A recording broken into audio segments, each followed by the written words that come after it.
Hello everyone, I'm Slow Rider, this is my world, and this is my European tour video. This was filmed back in May. I'd actually done the Saddlebags social ride the day before, and I headed out to the channel on that Monday morning, which was the 1st of May. As you might be aware from the fact that I'm talking to you on a voiceover, the sound didn't exactly record properly, and to be honest, that was the least of my problems, but we'll get into that at a later date. Apparently, I hadn't connected the microphone properly, hadn't noticed. There you go, it happens every so often. So you got a voiceover for this video. Sorry, I know those ones don't go down too well normally, but that's what it is. The vast majority of my riding in the UK was done on motorways. I'd actually gone from Cheltenham that day because of where I was staying overnight because of the Saddlebags social ride, but it would have been motorways from Manchester anyway.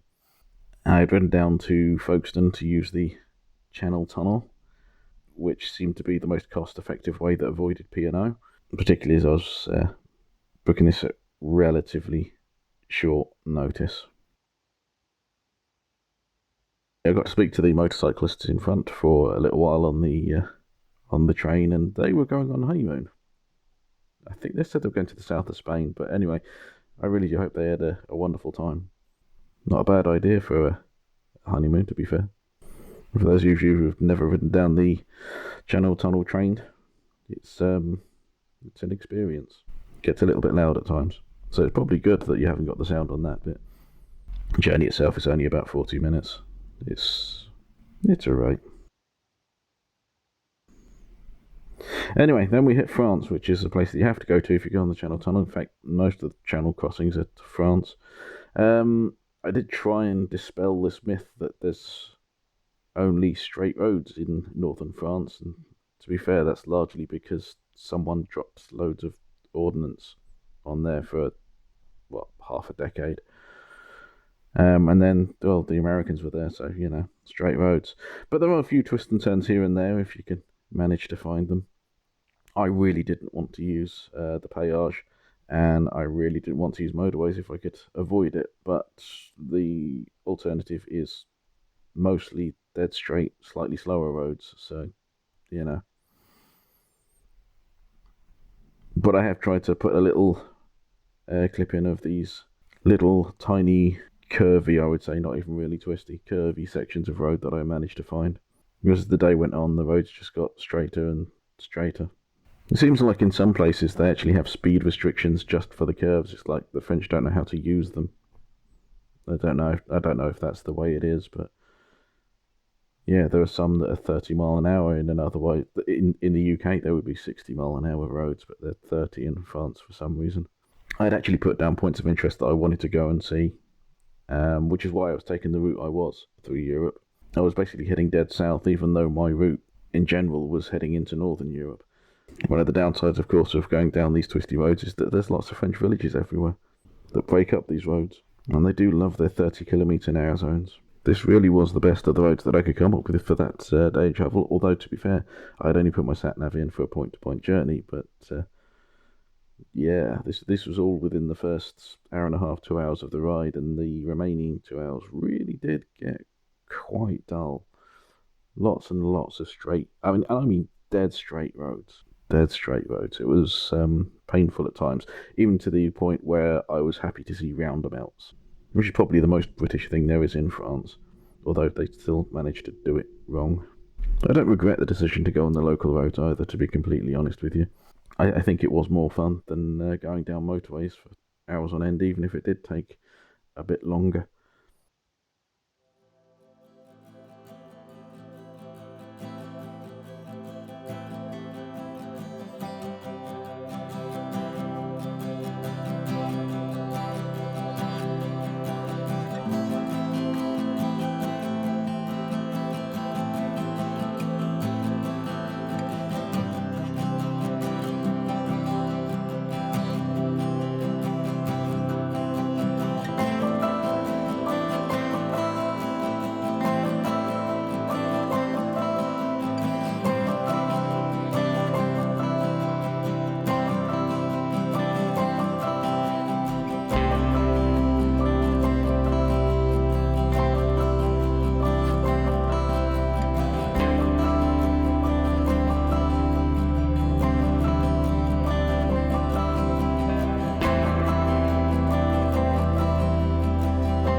This is the hotel I stayed at. It's in a place called Rheims. Rem, if you're French. I'm not, so Rheims it is. And there was a very important reason for stopping at Rem, and it's coming up very shortly. I decided it would be a good idea to go and see the former Rem Grand Prix circuit, which has many iterations over its lifetime, but it's not used anymore, sadly.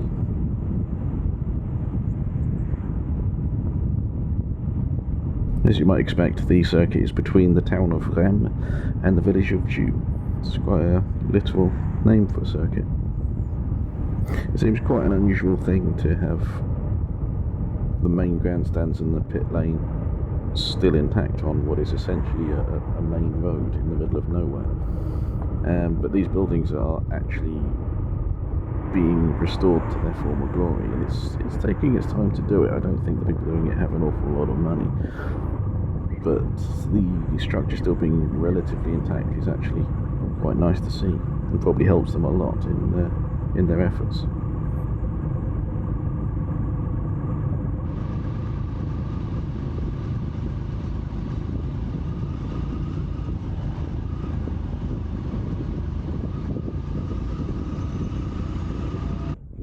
Most of the site is actually off limits, as it were. It's all fenced off, so poking cameras through window frames and such is about the best way you can see into these places. It is fairly basic.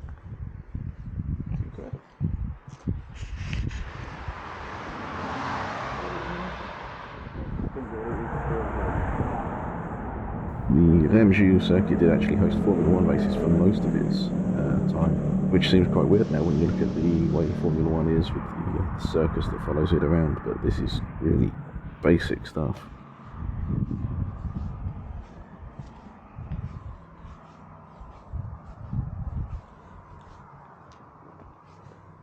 They've even got what I would call the leaderboard. I don't actually know what the official title for those things are, but that'll show you who's in the lead and so on and so forth.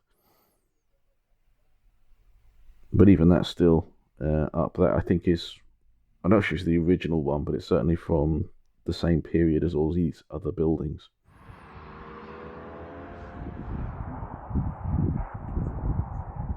Here's another view of the buildings as I amble across the road. Obviously the main structure there is the steward's office and the control room, etc, etc, and all the pit garages that are around as well. And here we have the main grandstands, which appear to just be standing space. Anyway, let's go on a lap of the circuit from 1952. It's the 1 year where they didn't have a Formula 1 race. In fact, as far as I can understand, they only had one race, which was an endurance race that entire year. The original circuit, which was open until 1951, went straight on at this roundabout into the village of Joux, and then did a right-hand turn. You can still follow that circuit, but the village itself is a 30km/h zone, that's 20 miles an hour, and it's full of speed humps, so it's not worth it. So instead we follow the 1952 circuit, which is the first exit on the roundabout, and it was built specifically to cut out the village of Joux. I guess the residents were feeling a bit fed up of the race going through their town every year. But you can still see bits of the town over on the left hand side. That's how close it gets to, sorry, I should say village really, it is more of a village.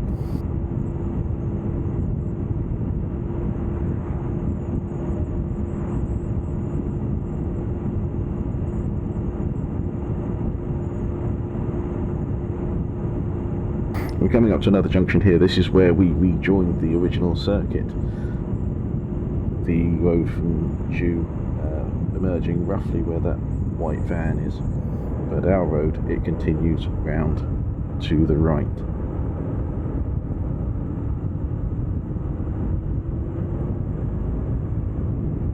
The circuit itself is fairly simple to follow, and it's you would struggle to get lost on this road, to be honest.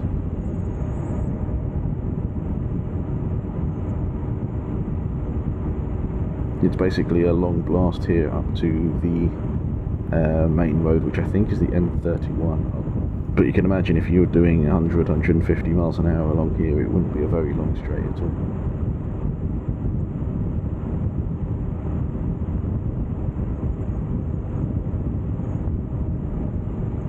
I think all the lap records are under 2 minutes for this circuit, for the various iterations of it.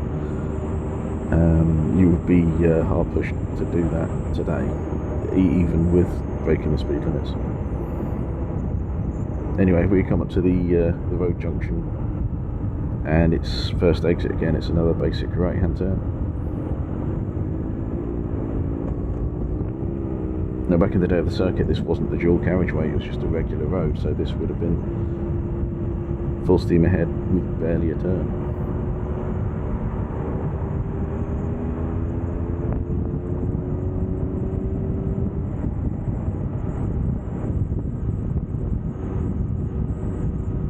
Incidentally, I should say, I've only got the 360 on for this particular bit of the ride. I wasn't entirely happy with the way I clamped it to the wing mirrors, and I didn't want to use it for huge amounts of time like that, which is why it's not on most of the other video. It was at least stable for this video, I suppose.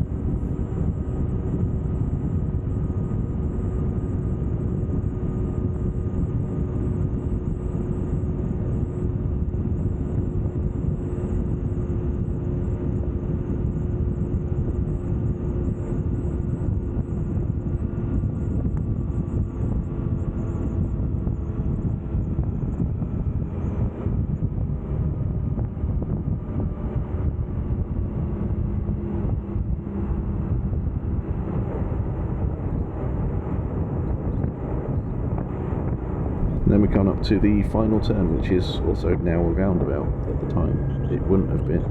It would have just been a right-hand turn, and would you guess it? It's first exit.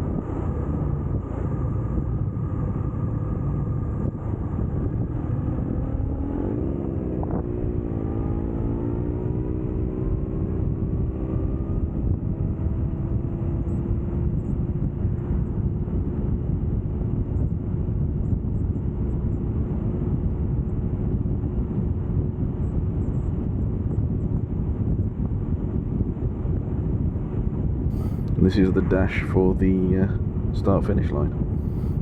Naturally, I'm in no rush to get down there, but I've also got no chance of beating any speed records down here, let's be fair. I did keep to the speed limit as much as possible, like the good little boy that I am.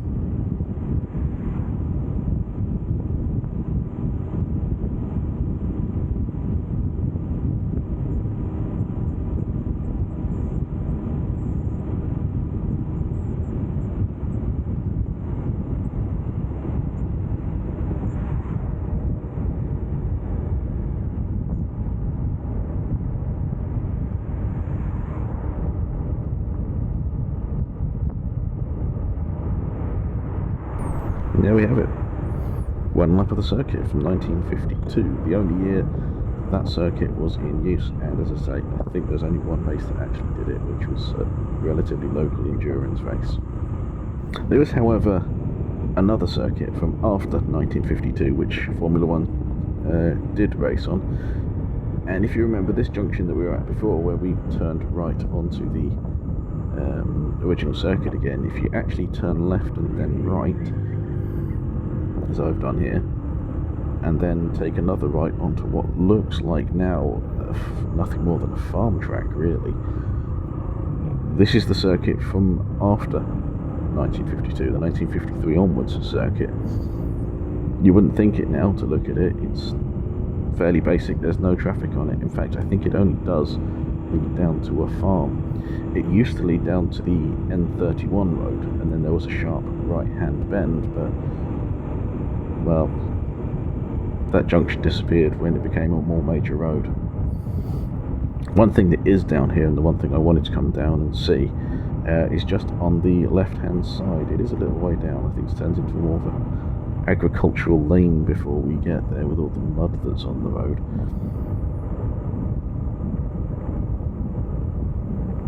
And there was one particular year where a racing driver by by the name of Luigi Musso, an Italian, I believe, driving a Ferrari, lost control of his car while he was chasing down the leader in the race. I think it was about 12 laps into the race. They lost control of their car and sadly speared off to the side of the road.